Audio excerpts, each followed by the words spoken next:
Hi, everyone. Today I'm talking about toys, the benefits of play, and childhood and commercialization. The part two topic is to describe a toy that you enjoyed playing with when you were a child.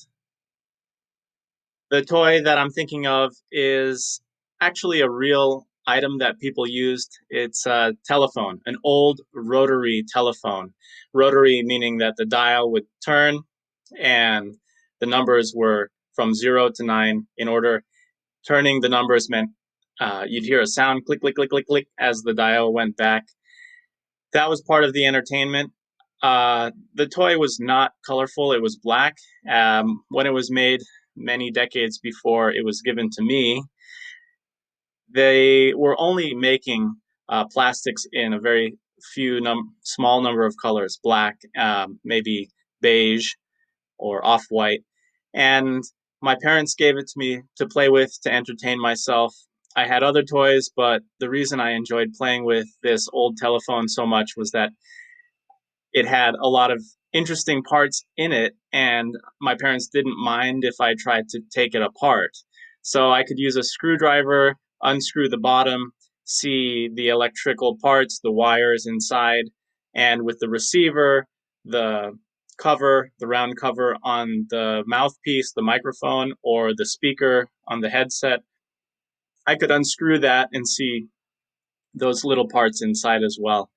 So it was enjoyable, hours of entertainment, and I don't think I ever totally took it apart. I didn't destroy it. It was a very durable telephone. The plastic that they used really did last a long time, very heavy. And so for my small hands, I think that was a really fun thing to use and to play with, besides the other toys, which really were made for children of my age, but that one in particular that was a real item provided lots of entertainment.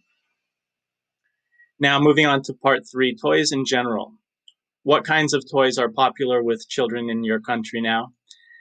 I was at the shop today and also at the shopping mall recently. I did go into a toy store. I see a lot of things that are very typical: toy cars, toy dolls, stuffed animals, and a lot of things geared toward learning too, and some toy musical instruments, not really sophisticated, but the kind of things that are colorful that will attract a baby's attention.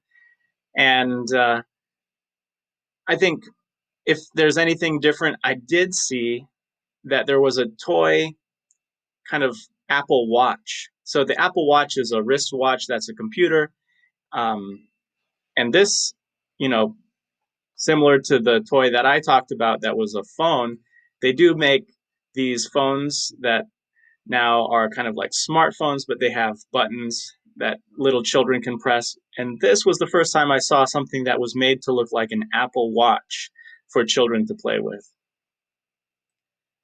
Okay, how are toys children have nowadays different from those in the past? I think that some of the electronics are different. Perhaps there are, the charging ports. They have these USB charging ports for these toys that that use a battery. In the past, I had toys when I was a child that had just batteries, and of course, it's kind of annoying not to be able to recharge those if you don't actually have rechargeable batteries. But now, even the toys have these charging ports, so you don't even have to remove the battery. You can just plug it in and charge the toy. Should parents give children lots of toys instead of spending time with them? I think that children really value their parents' attention, and I think it's very important to play with the children when you give them toys anyway. I don't think that one is exclusive of the other. I think children can have a lot of gifts from parents or family members, extended family, and it's very enjoyable for all of those people that are active in the child's life to be engaged with kids and to spend their time playing with them with the toys that they give them. as well. Moving on to benefits of play. What can young children learn through play? Children learn a lot about physics, the way things bounce, the way things move. They interact with the sounds. I'm thinking of the toys again, but in playing with other children their age, they learn to share. That's very important. And I think it's also important that the children learn how to express themselves. When they're playing imaginary games, they're using language, they're playing with language, they have interactions with children of the same age, and they learn more, they learn language, they learn how to use their body through movement. Lots to learn. What benefits do team sports bring to children? I think besides the fitness and the physical activity, a lot of sports are played outdoors, and that's very important. It's very important that children spend time outside with friends, getting exercise. And on teams, children learn to communicate again, to cooperate, work together.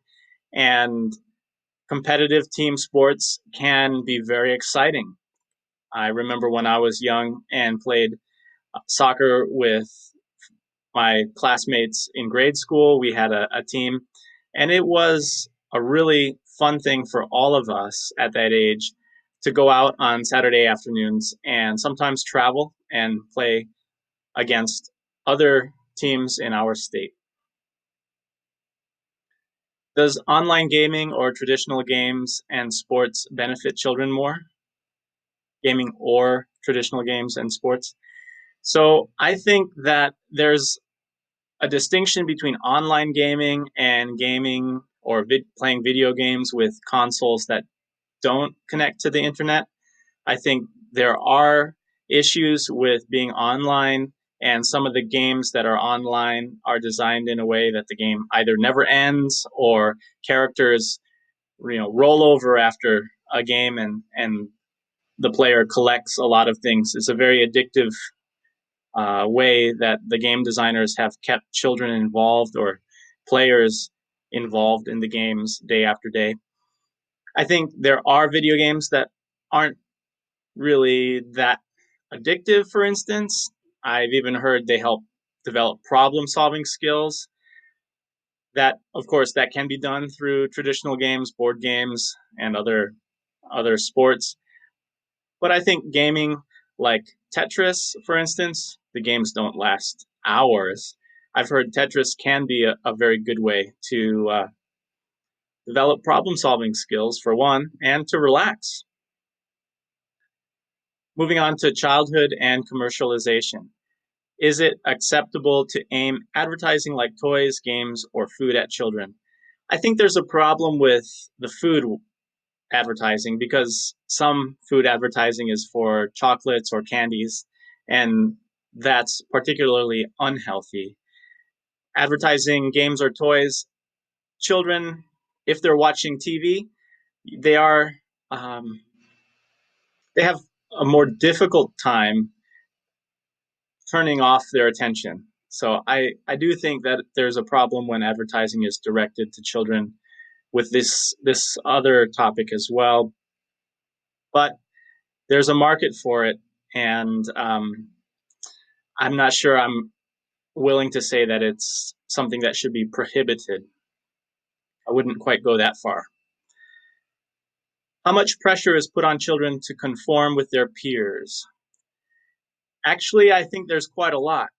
This doesn't limit itself to brands, but with fashion and with hobbies, I think, yeah, children and teenagers, they want to be part of the community that they belong to. And if friends are getting involved in a new sport, I think there's no reason to be worried about that. But yeah, there can be some pressure if children have trouble dealing with competition or competitive sports, or perhaps even dangerous competitive sports.